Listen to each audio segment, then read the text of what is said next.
नमस्कार। बायजूस आईएएस हिंदी में आपका स्वागत है। प्रस्तुत है दैनिक समाचार विश्लेषण। सत्र के विषय आपके समक्ष हैं। आज के सत्र में हम चर्चा करेंगे 2021 ईरान राष्ट्रपति चुनाव, चीन रूस संबंध और भारत, पुलिस में अनुशासन और MH-60R हेलीकॉप्टर पर। फिर हम चर्चा करेंगे क्रिवाक स्टील फ्रिगेट और लक्षद्वीप को कर्नाटक उच्च न्यायालय के तहत अधीन करने की योजना से संबंधित आलेख पर। सत्र के अंत में हम मुख्य परीक्षा अभ्यास प्रश्न की चर्चा करेंगे, जिसकी उत्तर संरचना भी हम आपको प्रदान करेंगे। तो चलिए शुरू करते हैं। सबसे पहली न्यूज आपके समक्ष है। इसे पेज नंबर 6 और 11 से लिया गया है और इसका संबंध जीएस पेपर 2 में आईआर से है। यह केंद्रित है 2021 ईरान के राष्ट्रपति चुनाव पर। ईरान में 18 जून 2021 को राष्ट्रपति चुनाव संपन्न हुए, जिसके तहत इब्राहिम राइसी को 65% वोट यानी 28.6 मिलियन वोटों में से 17.8 मिलियन वोटों के साथ विजयी घोषित किया गया। उल्लेखनीय है कि 1979 में इस्लामिक गणराज्य की स्थापना के बाद से यह ईरान में 13वां राष्ट्रपति का चुनाव है। 1979 के संविधान के तहत मौजूदा राष्ट्रपति हसन रूहानी फिर से चुनाव के लिए अयोग्य थे, क्योंकि यह लगातार 2 कार्यकाल यानी 8 साल तक राष्ट्रपति थे। हालांकि इस चुनाव में इस्लामी गणराज्य के इतिहास में सबसे कम मतदान हुआ है, 48%, और इसमें 4 मिलियन से अधिक वोटों को शून्य भी घोषित किया गया है। जब हम बात करते हैं ईरान में निर्वाचन प्रणाली की, तो ईरान के राष्ट्रपति को 4 साल के कार्यकाल के लिए सार्वभौमिक वयस्क मताधिकार के द्वारा 18 वर्ष की न्यूनतम मतदान आयु के साथ चुना जाता है और राष्ट्रपति केवल एक बार 4 और सालों के लिए पुनर्निर्वाचित हो सकता है। ईरान का राष्ट्रपति कार्यकारी शाखा का प्रमुख होता है और ईरान के सुप्रीम लीडर के बाद दूसरा सबसे महत्वपूर्ण सर्वोच्च पद है। इस प्रकार से देखा जाए तो ईरान की राजनीतिक व्यवस्था के तहत सर्वोच्च नेता सुप्रीम लीडर होता है और वह राज्य के सभी प्रमुख मामलों में अंतिम फैसला करता है। ईरान के संविधान के अनुसार कोई भी ईरानी नागरिक जो शिया इस्लाम में विश्वास करता है, संविधान के प्रति वफादार है, वह राष्ट्रपति पद के उम्मीदवार के रूप में चुनाव में भाग ले सकता है। हालांकि गार्जियन काउंसिल के द्वारा प्रबंधित इलेक्शन मॉनिटरिंग एजेंसी नामक एक संस्था के द्वारा पंजीकृत उम्मीदवारों की जांच की जाती है और चुनाव में भाग लेने के लिए कुछ मुट्ठी भर का ही चयन किया जाता है। गार्जियन काउंसिल सार्वजनिक रूप से उम्मीदवारों की अस्वीकृति के कारणों की घोषणा नहीं करती। हालांकि इस प्रकार की अस्वीकृति के कारणों को उम्मीदवारों को निजी तौर पर बताया जाता है। यूं तो महिलाओं को संवैधानिक रूप से प्रतिबंधित नहीं किया गया है।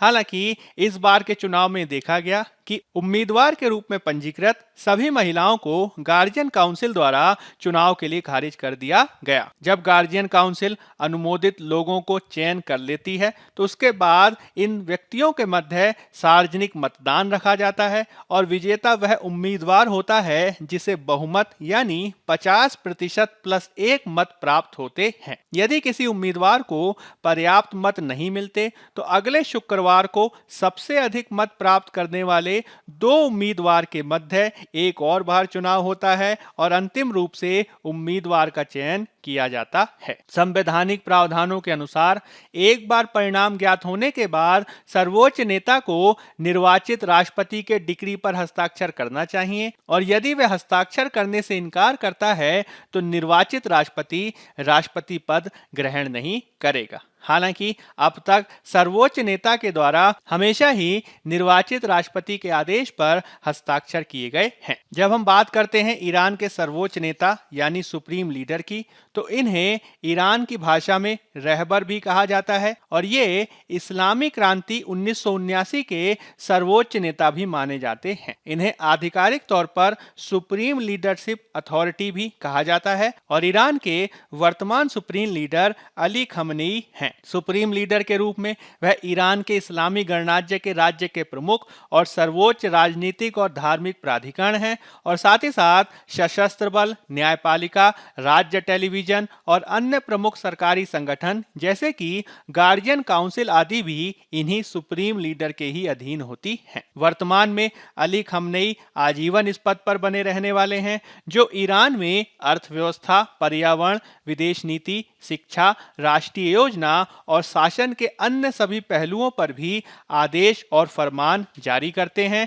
और अंतिम निर्णय भी उन्हीं के द्वारा लिए जाते हैं। खमनेई के द्वारा चुनावों में पारदर्शिता की मात्रा पर भी अंतिम निर्णय लिया जाता है और राष्ट्रपति द्वारा कैबिनेट में जिन व्यक्तियों को नियुक्त किया जाता है उनकी बहाली करने और उनको बर्खास्त करने का अधिकार भी खमनेई के ही पास है। नए राष्ट्रपति का जो चुनाव हुआ है वह अंतर्राष्ट्रीय स्तर पर कई सारे परिणामों को लाने वाला हो सकता है, क्योंकि पूर्ववर्ती राष्ट्रपति की तुलना में नवीन राष्ट्रपति को कट्टरपंथी माना जाता है और इन्हें ईरान के सर्वोच्च नेता के काफी करीब माना जाता है। यह अनुमान लगाए जा रहे हैं कि नवीन राष्ट्रपति के आने के बाद से ईरान की सत्ता पर ईरानी धर्मगुरु की सत्ता मजबूत होगी और इसके माध्यम से ईरानी धर्मगुरु यानी सर्वोच्च लीडर की जो सत्ता है वह सेना, संसद, न्यायपालिका और राष्ट्रपति सभी क्षेत्रों में व्याप्त हो जाएगी। इससे ईरान में कट्टरपंथ बढ़ेगा, जिससे वैश्विक परिदृश्य में इसके प्रभाव देखे जा सकते हैं। हाल ही में जो राष्ट्रपति चुनाव है वह भी काफी विवादास्पद रहे, जिसके तहत गार्जियन काउंसिल के द्वारा जिन लोगों का चयन किया गया उन लोगों के चयन के द्वारा गार्जियन काउंसिल ने चुनाव से पहले ही अधिकांश उम्मीदवारों को अयोग्य घोषित कर दिया, जिससे इब्राहिम राइसी की संभावनाएं पहले ही काफी बढ़ गई थीं। उल्लेखनीय है कि ईरान में 1979 की क्रांति के बाद से ही ईरान में सुप्रीम लीडर की सत्ता देखी जा रही है और उनको अमेरिका और वैश्विक शक्तियों का प्रतिरोधी माना जाता है, जिसके चलते समय समय पर अमेरिका और वैश्विक शक्तियों के साथ ईरान का विवाद होता रहा है। ईरान द्वारा इसके जवाब में परमाणु शक्ति का विकास किया गया, जिसके चलते उस पर प्रतिबंध भी लगे। हालांकि 2013 में जब हसन रूहानी सत्ता में आए उसके बाद से ईरान के वैश्विक शक्तियों के साथ संबंध बेहतर हुए और इसके परिणाम स्वरूप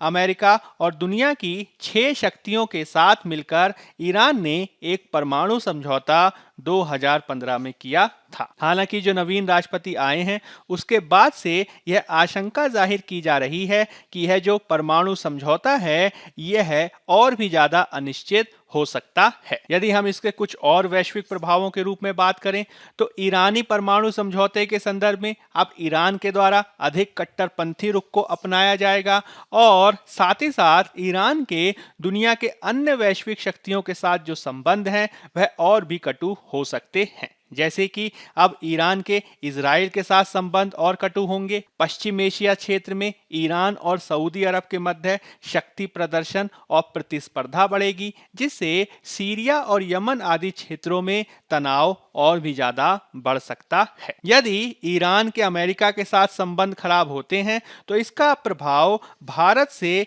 ईरान के संबंधों पर भी पड़ सकता है। आर्थिक दृष्टिकोण से ईरान भारत को कच्चे तेल का दूसरा सबसे बड़ा आपूर्तिकर्ता देश रहा है, जो प्रतिदिन 4,25,000 बैरल से अधिक तेल की आपूर्ति किया करता था। लेकिन 2011 और उसके बाद जो ईरान पर प्रतिबंध लगे उसके चलते भारत और ईरान के बीच 12 बिलियन अमेरिकी डॉलर से अधिक का जो वार्षिक तेल व्यापार होता था वह ईरान पर लगे व्यापक आर्थिक प्रतिबंधों के कारण रुक सा गया है। और यदि ईरान से अमेरिका के संबंध और ज्यादा खराब होते हैं तो इससे ईरान पर प्रतिबंध लगाए जाएंगे, जिससे ईरान और भारत के संबंध फिर से प्रभावित हो सकते हैं। हाल के वर्षों में विशेष रूप से भारत के लिए ईरान का जो महत्व है वह मध्य एशिया में पहुंच के साथ ही अफगानिस्तान और रूस के साथ अपने संबंधों को बेहतर बनाए जाने की दिशा में काफी महत्वपूर्ण रहा है, जिसके तहत भारत द्वारा ईरान में चाबहार बंदरगाह के साथ ही फरजाद गैस फील्ड आदि का भी विकास किए जाने पर कार्य किया गया है। किंतु यदि अमेरिका के साथ ईरान के संबंध खराब होते हैं तो इसका प्रभाव निश्चित रूप से भारत ईरान संबंधों पर पड़ेगा, जिसे निवारित किए जाने के संदर्भ में कार्यवाही किए जाने की आवश्यकता है। अब हम बात कर लेते हैं पेज नंबर 6 में दिए गए एक अन्य एडिटोरियल की, जिसका संबंध जीएस पेपर 2 में आईआर से है। यह केंद्रित है चीन रूस संबंध और भारत पर। हाल के वर्षों में चीन और रूस के संबंध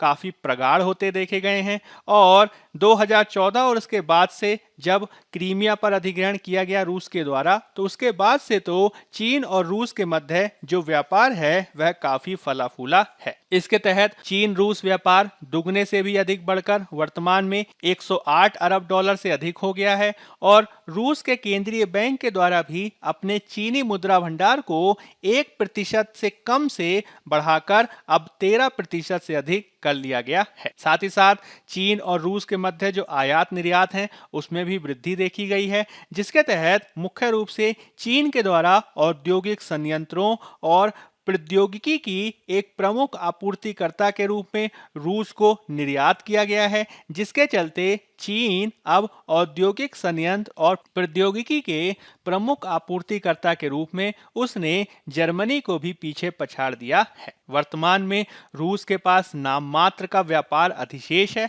लेकिन चीन को इससे आगे चलकर बहुत लाभ होने वाला है। वर्तमान में चीन द्वारा जो रूस को निर्यात किया जा रहा है वह उच्च प्रौद्योगिकी स्तर का है, जबकि श्रम प्रधान वस्तुओं के हिस्से में गिरावट आई है। रूस के द्वारा भी चीन को जो निर्यात किया गया है वह मुख्य रूप से कच्चे माल, विशेष रूप से तेल और गैस के संदर्भ में है और इस रूप में जो दोनों के बीच का संबंध है वह काफी हद तक चीन के ऊर्जा हितों के अनुकूल है। इसमें साइबेरिया की power of Siberia pipeline deal सबसे ज्यादा महत्वपूर्ण है, जो अगले 30 साल में लगभग 400 बिलियन डॉलर के समझौते को दर्शाती है, जिसके माध्यम से रूसी सुदूर पूर्व से 1800 मील लंबी पाइपलाइन के साथ चीन को गैस की आपूर्ति की जाएगी और इस रूप में दोनों ही देश अपने संबंधों से लाभान्वित हो रहे हैं। यदि चीन और रूस के समकक्ष हम भारत को रखें तो भारत की दुविधाएं इससे काफी बड़ी हैं, क्योंकि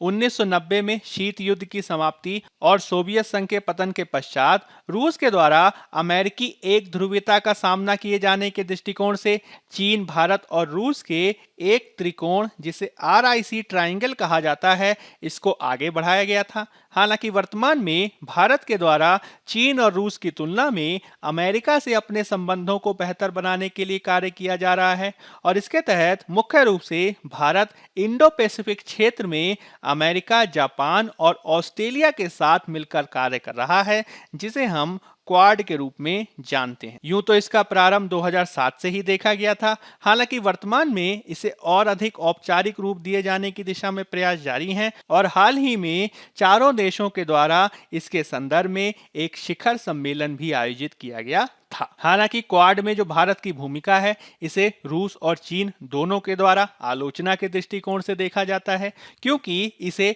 एशिया के नाटो और चीन के विरुद्ध देखा जा रहा है। इन सारी चीजों से भारत की दुविधाएं बढ़ी हैं, क्योंकि भारत के द्वारा चीन की बढ़ती शक्ति को प्रतिसंतुलित किए जाने की दिशा में रूस से संबंधों को बढ़ावा देने और विविध प्रकार के बहुपक्षीय वार्ता मंचों जैसे कि RIC ट्रायंगल, रूस भारत चीन त्रिकोण और ब्रिक्स और संघाई सहयोग संगठन आदि के माध्यम से चीन की बढ़ती महत्वाकांक्षा और आक्रामकता को प्रतिसंतुलित किए जाने के लिए कार्य किया जाता रहा है।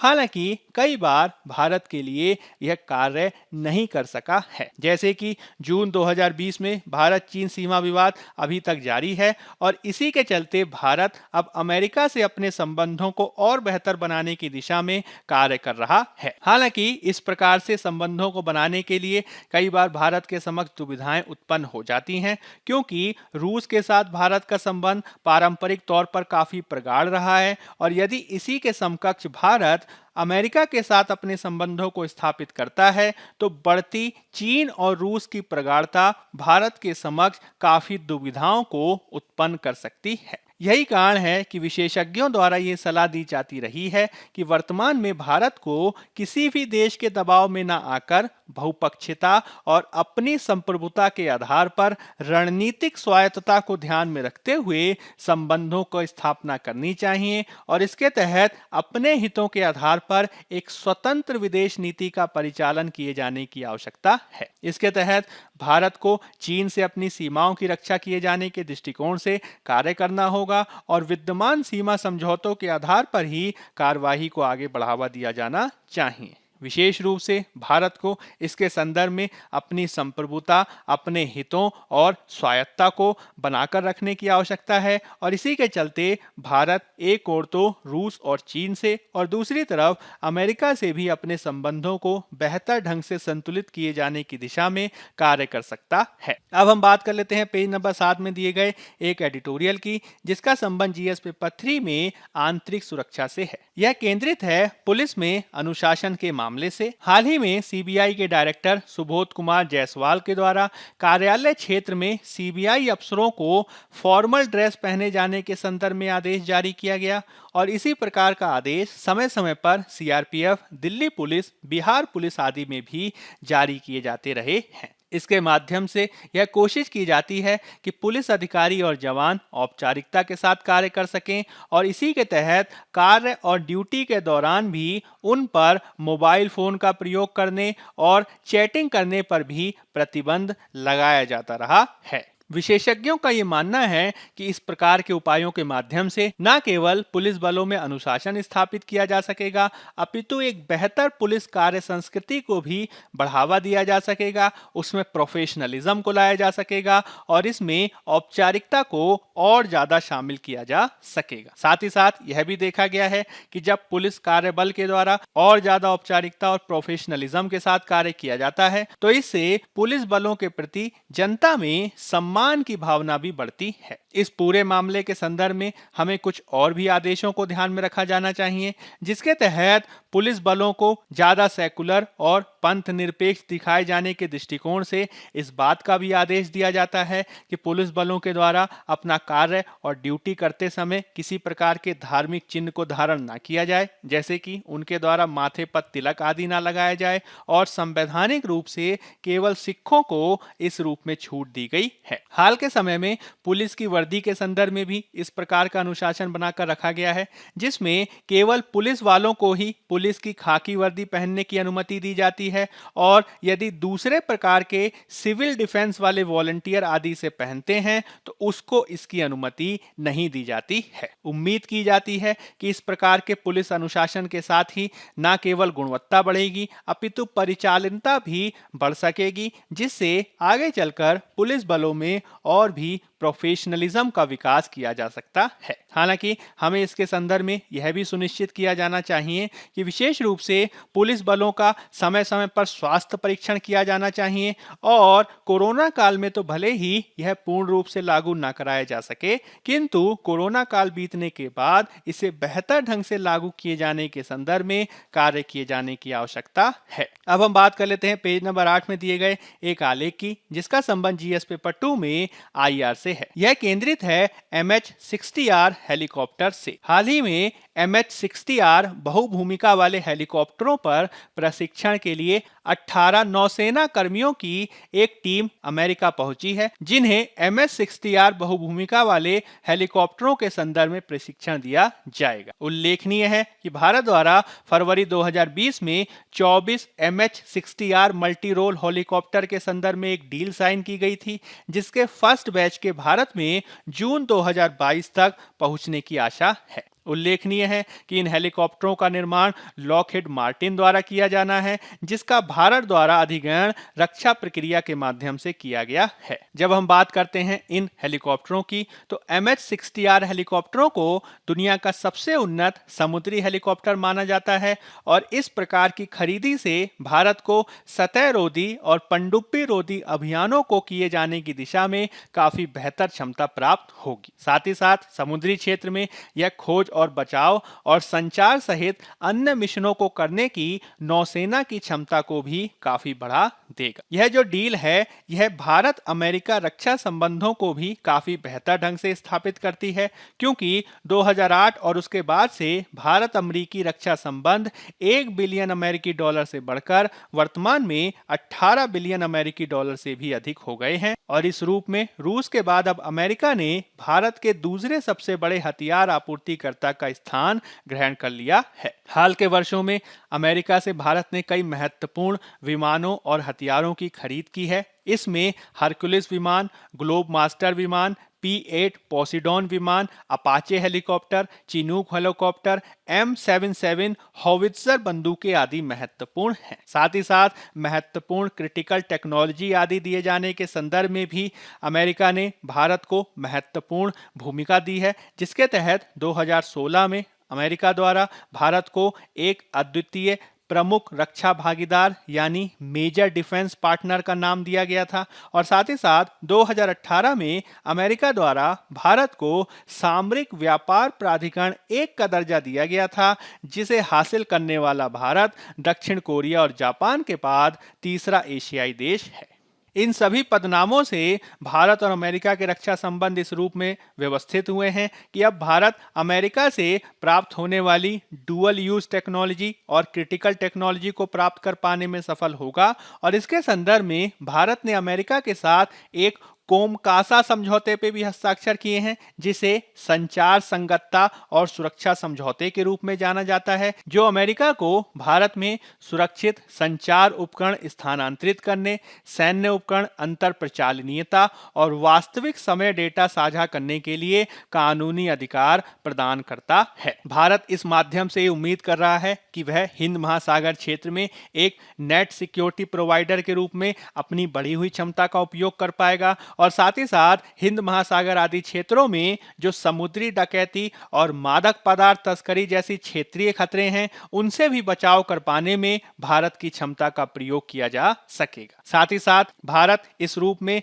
हरमूज जल डमरू मध्य से लेकर मलक्का जल डमरू मध्य तक फैले हिंद महासागर क्षेत्र में अपनी आवाजाही की स्वतंत्रता को सुनिश्चित करने में भी काफी हद तक सफल होगा। अब हम बात कर लेते हैं पेज नंबर 8 में दिए गए एक आलेख की, जिसका संबंध जीएस पेपर 2 में आईआर से है। यह केंद्रित है क्रीवाक स्टील्थ फ्रिगेट पर। हाल ही में भारत में क्रीवाक स्टील्थ फ्रिगेट का निर्माण प्रारंभ हो गया है। भारत और रूस के द्वारा अक्टूबर 2016 में ब्रिक्स शिखर सम्मेलन के मौके पर द्विपक्षीय चर्चा के दौरान 4 क्रीवाक या तलवार वर्ग के स्टील्थ फ्रिगेट के लिए एक अंतर सरकारी समझौते पर हस्ताक्षर किए गए थे। समझौते के अनुसार 2 जहाज सीधे रूस से खरीदे जाने हैं और 2 रूस की सहायता से भारत में बनाए जाने हैं। इसके लिए रूस द्वारा तकनीकी हस्तांतरण गोवा शिपयार्ड लिमिटेड को किया गया है और इसके संदर्भ में अब निर्माण भी प्रारंभ हो गया है। जब हम बात करते हैं तलवार वर्ग